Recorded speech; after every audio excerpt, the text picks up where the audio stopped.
Malgré les réformes de notre système de gestion des finances publiques, les taux d'exécution des projets n'ont toujours pas atteint les performances espérées. C'est le résultat, entre autres, de l'insuffisance des financements et surtout de la mise en œuvre tardive des textes de loi. D'où cette formation des députés aux implications de la loi organique relative aux lois des finances, en abrégé LOLF, et aux méthodes de contrôle et d'exécution budgétaire. C'est au travers du budget de l'État que le plan national de développement, que la croissance économique inclusive et que l'attractivité de la Côte d'Ivoire peut être poursuivie. Donc il était essentiel en fait, de se tenir. L'Union européenne se tient en partenaire afin d'apporter un soutien technique aux parlementaires, au rôle du Parlement, donc dans une démocratie, dans son rôle de contrôle de la bonne gestion des finances publiques.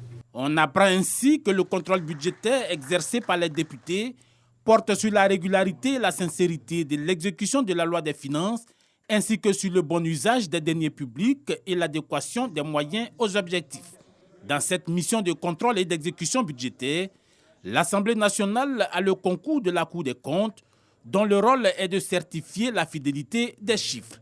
Le contrôle parlementaire sur les finances publiques se veut donc une ardente obligation sans laquelle les fonctions du député ne sauraient être réellement exercées. Les députés vont s'approprier de tous les outils nécessaires au travail qui leur est donné par le peuple, contrôler l'action du gouvernement, voir l'équilibre des recettes et des dépenses des finances et permettre ainsi d'avoir une transparence au vu des missions allouées au gouvernement de la République Côte d'Ivoire.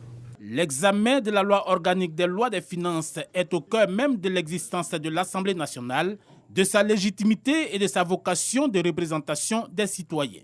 Il est, sous cet angle, l'instrument démocratique d'un contre-pouvoir, indispensable notamment dans le domaine financier.